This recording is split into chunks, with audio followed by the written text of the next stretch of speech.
Assalamualaikum warahmatullahi wabarakatuh. Kang Abdul Halim yang saya hormati, saya Azman dari Kepulauan Riau. Saya mau nanya tentang rasa, Kang. Apakah rasa dan hidup itu sama atau dua hal yang berbeda? Karena tanpa hidup nggak mungkin ada rasa, tetapi kan rasa ada juga. Ada yang hidup tapi tidak ada rasa, seperti tumbuh-tumbuhan dan hidup tapi nggak ada rasa. Walaupun kita pukul babak belur pun ya nggak menjerit dan nggak sakit kan gitu. Contoh lain hewan kan, walaupun nggak pakai baju, nggak pakai celana, nggak ada rasa malunya kan gitu. Jadi pertanyaan saya di sini, rasa pada manusia ini sebagai apa, Kang? Apakah sebagai rasul dari hidup itu atau rasa adalah hidup itu sendiri? Mohon pencerahannya, Kang. Sekian akhir kalam. Wassalamualaikum warahmatullahi wabarakatuh. Waalaikumsalam warahmatullahi wabarakatuh. Hidup dan rasa. Tanpa adanya hidup, maka tak ada rasa. Dengan adanya hidup itulah rasa pun ada. Jadi hidup dan rasa itu satu kesatuan ahad. Anda bilang bahwa rasa hanya dimiliki Anda saja. Rasa hanya dimiliki manusia saja. Sedangkan hayawan atau tumbuhan meskipun hidup tak punya rasa apa-apa.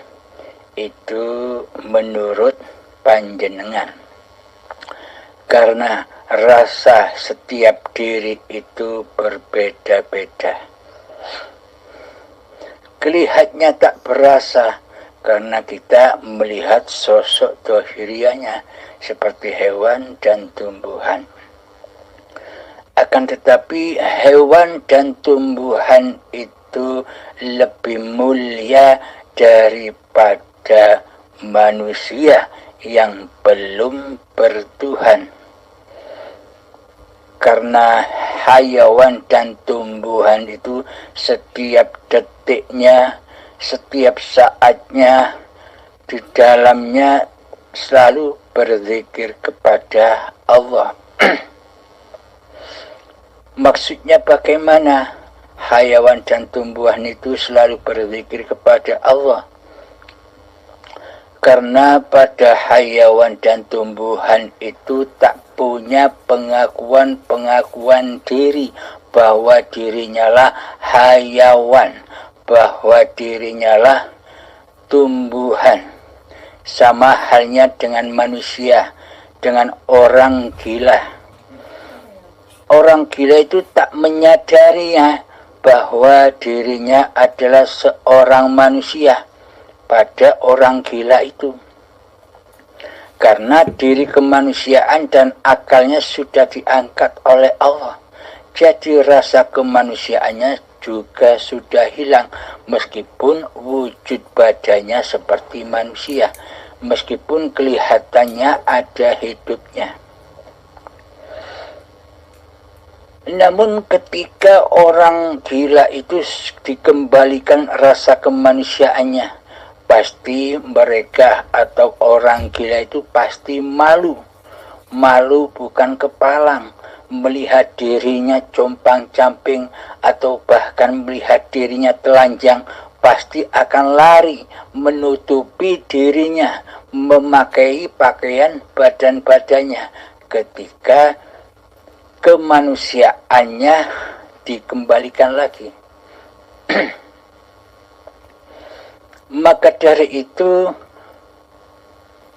mana mungkin manusia lebih mulia daripada hayawan dan tumbuhan yang selalu berzikir kepada Allah. Karena di dalam tumbuhan dan hayawan itu tak ada pengakuan diri seperti manusia. Karena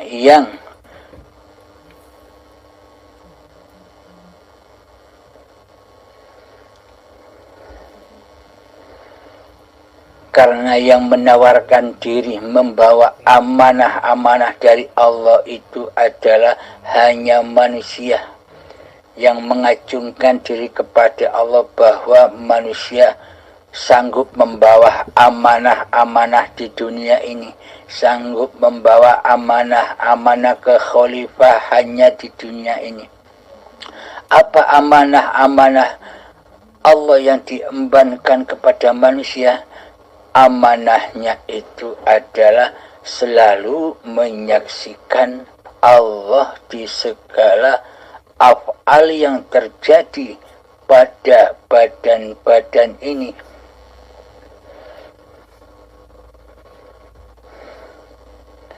Wa ma khalaqtul jinna wal insa illa liya'budun. Tidak kuciptakan jin dan manusia hanyalah untuk mengabdi. Hanyalah untuk mengabdi. Bagaimana yang dimaksud mengabdi itu? Mengabdi itu adalah selalu menyaksikan Allah. Akan tetapi diartikan di dalam syariat mengabdi itu yang menjalankan perintah dan menjauhi larangannya. Menjalankan perintah seperti sholat, ibadah, berbuat baik, dan sebagainya. Menjauhi larangan seperti berzina, mencuri, merampok, dan berburuk sangka kepada orang yang lainnya. Itu secara syariatnya, secara badaniahnya. Akan tetapi mengabdi di sisi hakikatnya adalah hati selalu menyaksikan Allah, bahwa hidup inilah Allah yang tiada lain sekutu baginya. Inilah yang dimaksud mengabdi di sisi Allah. Kekufuran di sisi Allah itu yang bagaimana? Di sisi Allah itu kekufuran adalah hati selalu mensekutukan Allah dengan diri manusianya. Jadi tugas manusia di bumi ini hanyalah untuk menyaksikan Allah. Bismillahirrahmanirrahim. Alastu birabbikum, apakah aku ini Tuhanmu? Manusia menjawab, ya, engkaulah Tuhanku, dan kami akan selalu menyaksikanmu dimanapun kami berada. Inilah tugas yang diemban oleh manusia, yakni hati selalu menyaksikan bahwa hidup ini Allah. Itulah nilai bahwa hamba sudah disebut Islam di sisi Allah, yakni pasrahnya hati, yakni selamatnya hati dari menyaksikan selain Allah. Inilah tujuan manusia dicipta. Inilah tujuan manusia mengabdi kepada Tuhannya.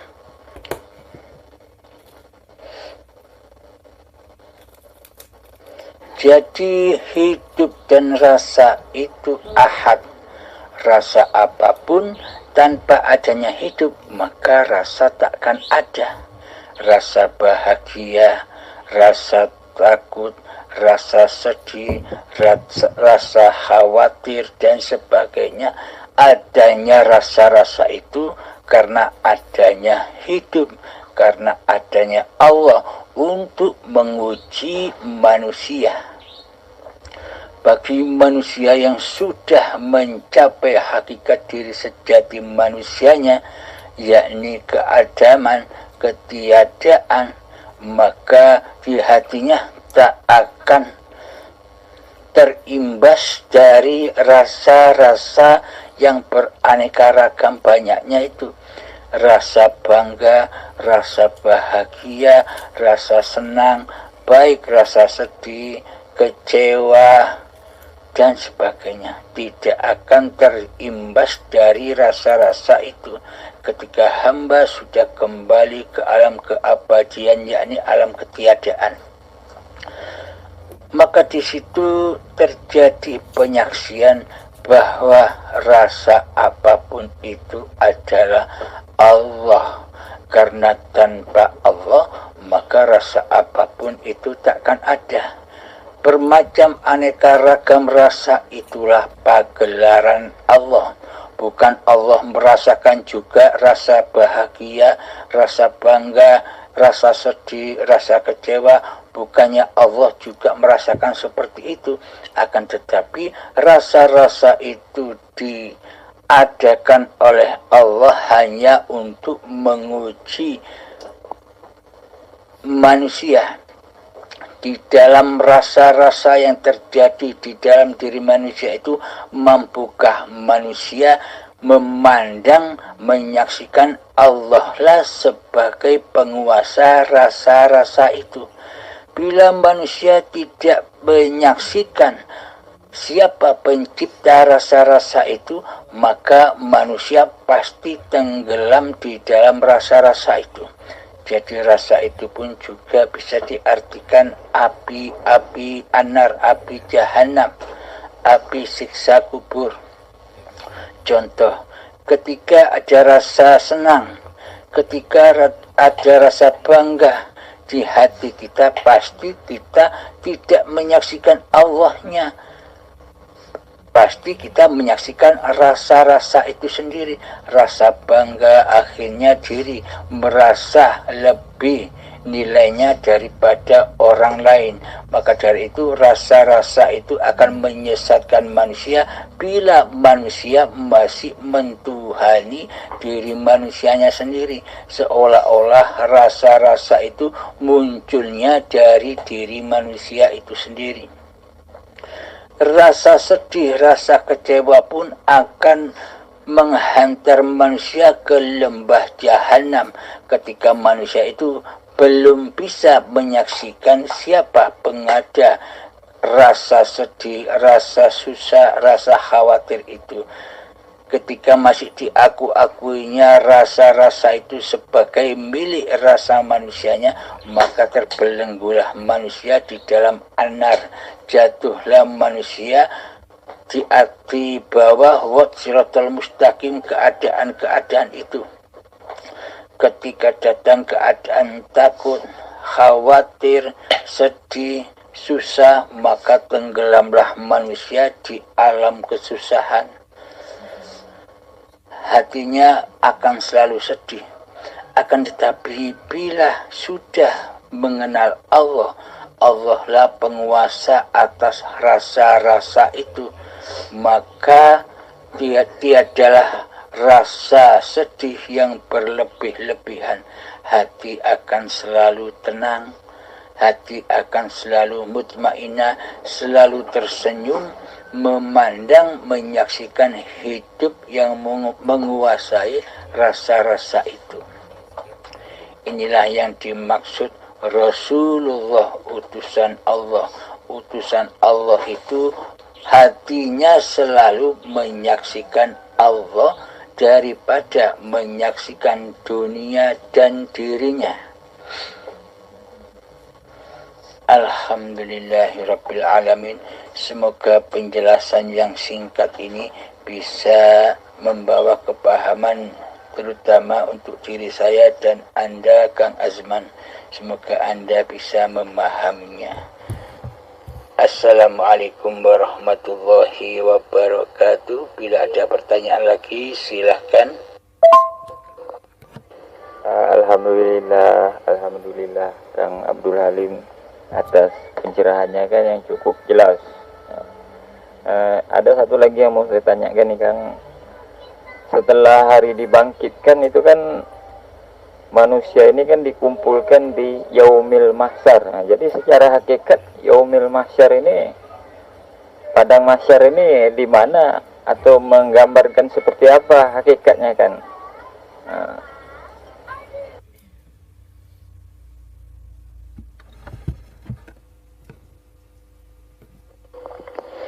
Alhamdulillahirabbil alamin. Pertanyaan yang kedua adalah hari kebangkitan dan padang mahsyar. di mana manusia dikumpulkan. Selama kita masih berpaham secara syariat, ketika kita masih duduk manis di dalam tatanan-tatanan ilmu syariat, maka semua alam-alam gaib yang katanya bakal terjadi besok itu diaplikasikan, pasti yang diaplikasikan, yang disangka oleh seluruh manusia adalah kejadian-kejadian dan peristiwa-peristiwa badan-badaniah, syariat-syariat, jasmani-jasmaniah. Karena ketika masih duduk di syariat, hamba yang disembah, yang menjadi tauhid-tauhidnya hati adalah masih badan-badannya. Seolah-olah badannya lah yang mempunyai sifat hidup, seolah-olah badannya lah yang berkuasa untuk bertindak tanduk, seolah-olah badannya lah yang mampu beribadah dan sholat serta sebagainya. Maka dari itu kabar-kabar, informasi-informasi tentang kedatangan alam-alam yang masih gaib bagi manusia pasti diindikasikan peristiwa itu peristiwa badan-badan manusianya. Akan tetapi Allah itu hanya menyaksikan, hanya memandang hati-hati manusia, bukan badan-badan manusia. Jadi semua peristiwa-peristiwa itu di sisi Allah babakan hati, bukan babakan lahir. Jadi yang dikisahkan oleh Allah di Al-Quran itu sejatinya, sebenarnya, hakikatnya, cerita-ceritanya batiniah. Yang dimaksud hari kebangkitan menurut di sisi manusia kan bangkitnya badan-badan ini, yakni bangkitnya badan ini besok kelak seperti kecambah nyukul satu persatu, nyukul serentak. Itulah yang dimaksud hari kebangkitan di sisi manusia. Padang mahsyar di sisi manusia terkumpulnya badan-badan ini, sejak badannya Nabi Adam sampai badannya manusia akhir zaman, semua dikumpulkan jadi satu. Inilah menurut pengertian-pengertian dalam tatanan ilmu syariat yang masih selalu memandang badannya lah yang diberhalakan, badannya lah yang dituhankan, sehingga menilai kisah-kisah yang demikian itu disambung atau dinisbatkan kepada cerita-cerita badan-badaniahnya seperti di dunia ini. Pada hakikatnya padang mahsyar adalah tempat asalnya cikal bakal badan ini, di mana cikal bakal ini bertempat sebelum menjadi badan. Pada padang mahsyar itulah yang disebut bumi, yakni tanah tempat berkumpulnya awal-awal kejadian cikal bakal badan. Inilah padang mahsyar, dikumpulkannya manusia, dikumpulkannya cikal bakal bahan-bahan terbentuknya manusia. Jadi pada mahsyar yang dimaksud itu ketika manusia sudah meninggal akan bertemu dengan padang mahsyarnya. Padang mahsyarnya tempat kembalinya, yakni tanah.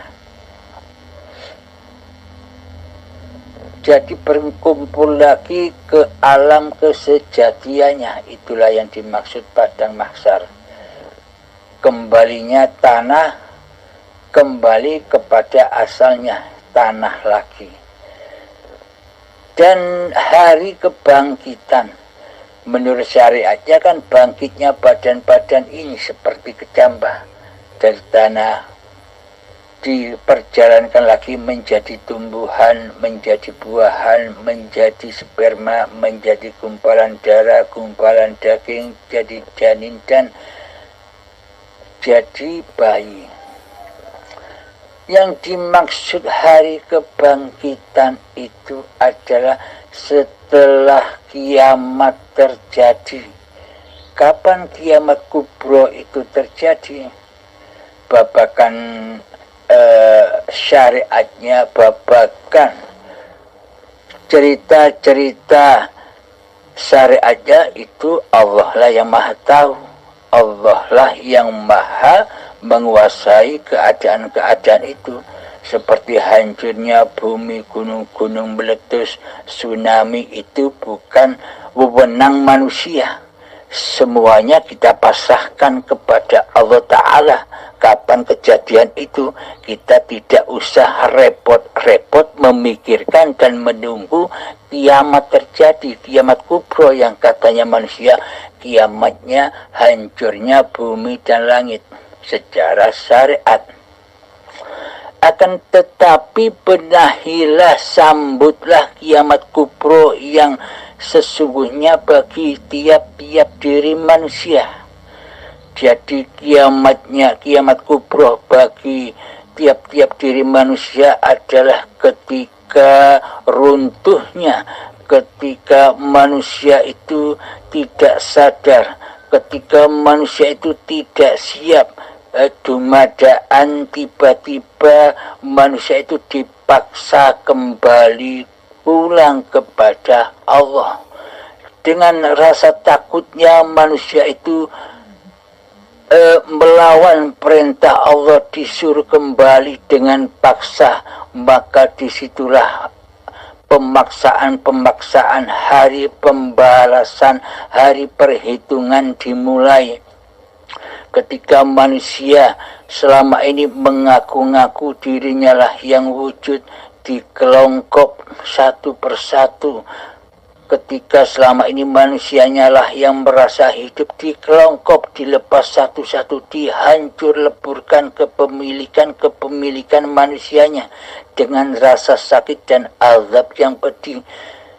Diibaratkan oleh Imam Ghazali, azabnya, rasa sakitnya ketika syakaratul maut, ketika hari pembalasan, ketika hari perhitungan dimulai, ketika dihancurkanlah satu persatu rasa kepemilikan manusianya.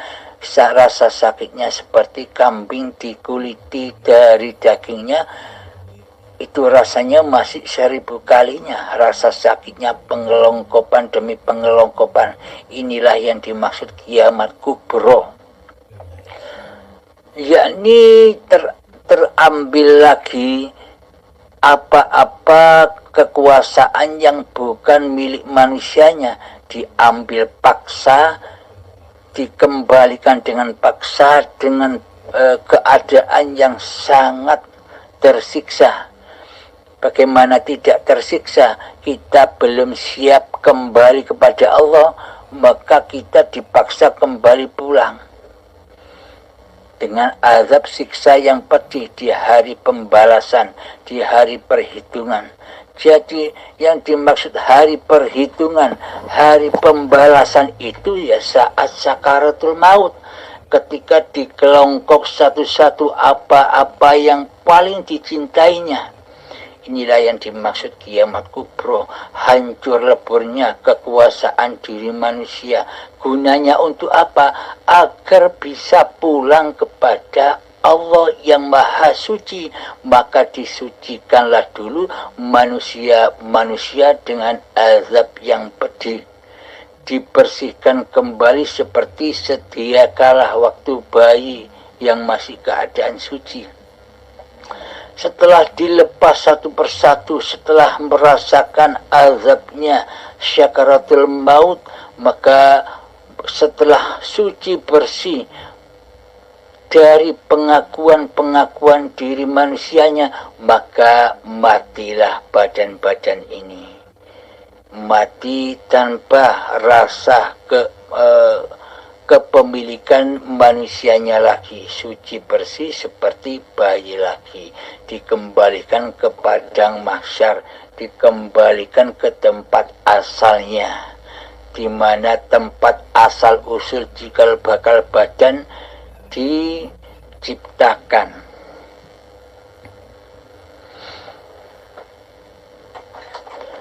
Yang dimaksud hari kebangkitan di sisi Allah itu, nah kita bisa memilih, kita bertemu dengan hari pembalasan atau hari perhitungan atau kiamat kubro, menunggu nanti ketika ajal akan menjemput apa sekarang, mati besok apa sekarang, mati sebelum mati. Bergembiralah, selamatlah bagi orang-orang yang sebelum mati ia menyadari kematian diri manusianya, yakni belajar menempuh, menyempurnakan agamanya. Udkhulu fis-silmi kafah ya ayyuhalladzina amanu, wahai orang-orang yang beriman, udkhulu fis-silmi kafah, masuklah, berpasrahlah di dalam kepada Tuhanmu dengan sempurna, yakni memasrahkan apa-apa yang bukan milik manusianya. Inilah yang dimaksud kiamat kubro, ketika manusia sudah memahami ilmu hakikat dan makrifat serta mengaplikasikannya di dalam kehidupan ini. Maka aplikasinya adalah seketika kita sudah menyadari dengan sadar, maka persembahkan lagi bahwa hidup ini bukan hidup manusianya, akan tetapi ternyata hidup inilah Allah. Inilah yang dimaksud hari kebangkitan, ketika setelah menghadapi kiamat-kiamat atau perontokan-perontokan, penghancuran-penghancuran kekuasaan diri manusianya selama ini. Setelah kekuasaan manusianya hancur lebur, kewujudan manusianya sudah tak diaku-akuinya lagi, kehidupan manusianya sudah tak diaku-akuinya lagi, kekuasaan manusianya sudah tak diaku-akuinya lagi, maka sirnalah kemanusiaannya, maka sempurnalah manusia kembali ke alam kesejatian dirinya yang adam, yang tak ada. Maka ketika selesai hari kiamat itu sudah dihancur leburkan, tak ada satupun makhluk yang hidup, maka Allah berfirman, adakah Tuhan selain aku? Maka hidup itu akan mengakui sejati dirinya. Bismillahirrahmanirrahim. Innani anallah, sesungguhnya aku ini Allah, la ilaha illa ana, tiada Tuhan selain aku, tiada hidup selain aku, kata Allah. Inilah yang dimaksud hari kebangkitan di sisi Allah. Hancur leburnya kemanusiaannya, bangkitlah hidupnya Allah. Bangkit bahwa hayat itu bukan hayatnya manusia, yakni hayatullah. Inilah yang dimaksud hari kebangkitan. Bila sudah bangkit yang seperti ini, maka pasti bisa beramal soleh. Bila sudah datang kesadaran yang seperti ini, pasti seluruh amaliyah badannya akan ternilai dengan amal yang soleh, karena yang berafal di badan ini sudah bukan afal manusianya. Afal manusianya sudah hancur lebur bersama ketiadaan diri manusianya. Yang ada hanyalah af'alullah. Af'alullah inilah yang dimaksud amal yang soleh di sisi Allah, yakni jadi hari kebangkitan itu bangkitnya esanya Allah di dalam setiap hati-hati manusia. yakni sudah tak terakuinya lagi bahwa hidup ini hidup manusianya, bahwa kuasa ini bukan kuasa manusianya. Pada intinya adalah alam lillahi ta'ala, alam akhirat, yakni pada akhir manusia sudah tidak menjadi Tuhan lagi, maka kembalilah lagi kepada Tuhannya. Inilah yang dimaksud hari kebangkitan itu. Alhamdulillahirrabbilalamin. Semoga keterangan dan paparan yang sedikit ini semoga bisa membawa manfaat, terutama pada diri pribadi saya dan kepada kita semua. Semoga Allah selalu membimbing kita dengan kasih sayangnya. Akhirul kalam, assalamualaikum warahmatullahi wabarakatuh. Assalamualaikum warahmatullahi wabarakatuh. Kepada Kang Abdul Halim, sebelumnya saya ucapkan minal aidin wal faizin untuk Kang Abdul Halim sekeluarga kan. Alhamdulillah, Kang, segala puji bagi Allah. Ribuan terima kasih saya ucapkan kepada Kang atas petunjuk yang Kang Abdul Halim arahkan kepada saya agar saya mengamati hidup. Jadi setelah saya amati hidup, akhirnya saya menemukan sebuah kesadaran, Kang.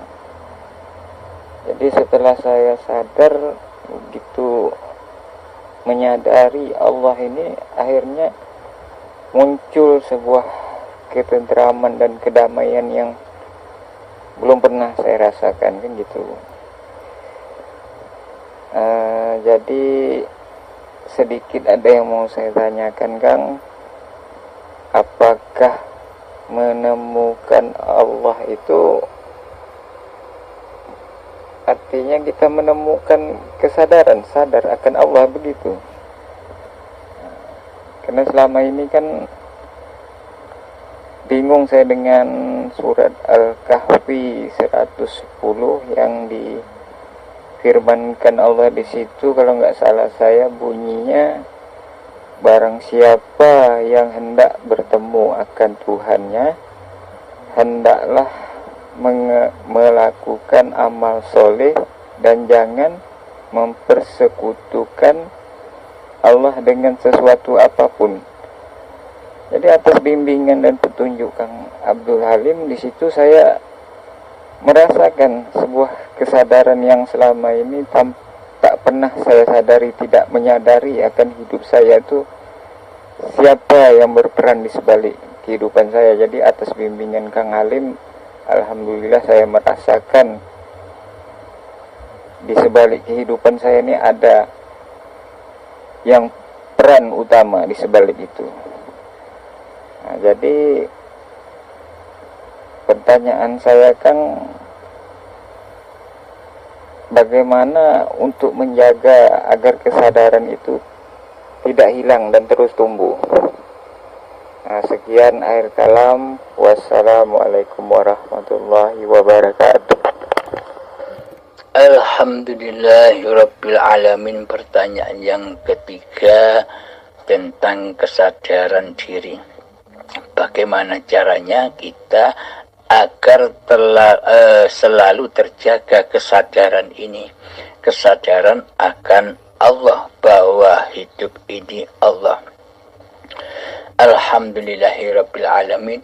Perlu kita ketahui bersama bahwa sadar Allah, bahwa selalu ingat bahwa hidup ini Allah, bukan rekayasa, bukan rasa diri manusianya yang masih merasa sadar diri manusianya akan Allah, bahwa hidup ini Allah.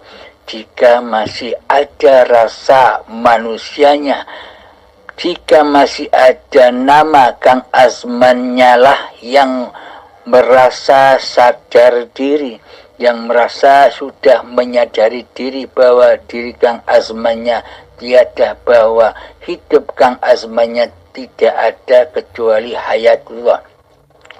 Berarti ini masih babakan syariatnya, belum ketemu dengan siapa yang menyadarkan, karena masih adanya Kang Azmannya di dalam hati yang berasa sadar akan Allah.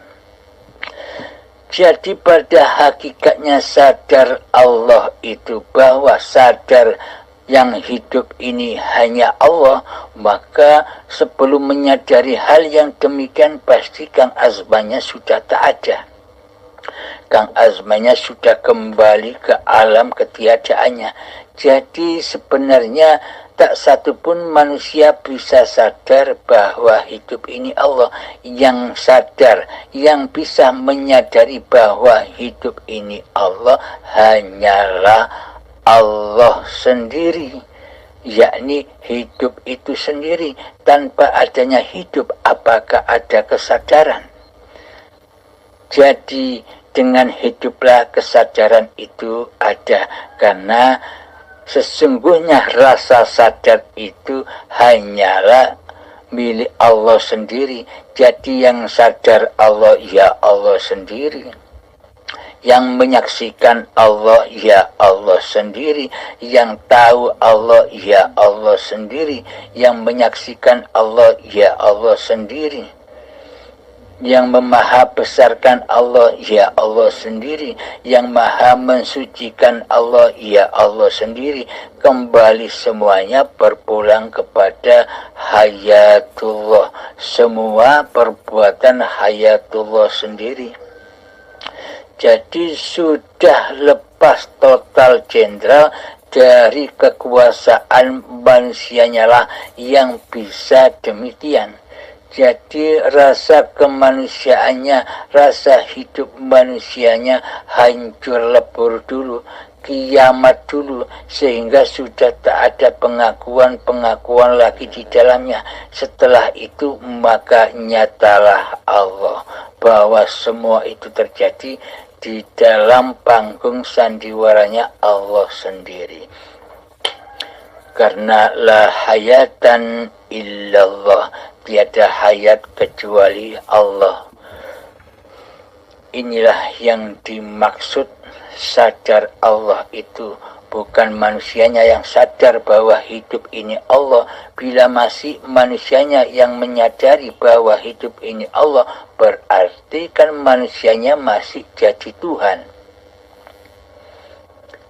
Berarti manusianya kan masih merasa bahwa dirinya Allah. Jadi sadar Allah yang dimaksud sudah tidak ada sangkut pautnya lagi dengan manusianya yang sadar. Yang dimaksud manusia yang sadar Allah itu manusia yang sadar bahwa dirinya itu tak ada. Manusia yang sadar bahwa dirinya itu mati. Bahwa manusia yang sadar bahwa dirinya itu, diri manusianya itu tak ada sedetik pun, tak ada sebiji zarah pun kekuasaannya di atas dunia ini. Jadi bagaimana mungkin manusia merasakan sadar akan Allah sementara manusianya masih wujud menjadi penguasa di dalam kehidupan ini. Jadi ketika sadar Allah itu muncul, maka lepaslah kehidupan, kewujudan diri manusianya kepada Tuhannya. Jadi yang mengadakan rasa-rasa seperti itu, rasa sadar kepada Allah itu adalah hidupnya sendiri, yakni hayatullah lah yang memerankan rasa-rasa itu di dalamnya guna untuk menguji manusianya. Manusianya masih memandang dan menyaksikan diri manusianya apa sudah yang ada di dalam hati hanyalah Allah. Bila yang ada di hati hanyalah Allah, maka sudah terputuslah dari perbuatan manusianya. Inilah aplikasi dari la haula wala quwwata illa billah. Maka sudah terputuslah kemanusiaannya, karena tiada daya dan kekuatan hanyalah milik Allah. Bila hanya milik Allah, manusianya kan sudah tidak ada. Inilah alam lillahi ta'ala. Ketika kita sholat, hati kita selalu melanggengkan lillahi ta'alanya. Bukan manusianya yang berdiri untuk sholat, tapi Allah lah yang mengkehendakkan badan-badan ini, yang memperjalankan badan-badan ini untuk berbuat gambar seperti orang ibadah. Jadi yang menggerakkan, yang mengafalkan apapun yang terjadi pada badan ini adalah Allah itu sendiri. Alhamdulillahirrabbilalamin. Semoga bisa kita pahami bersama. Assalamualaikum warahmatullahi wabarakatuh.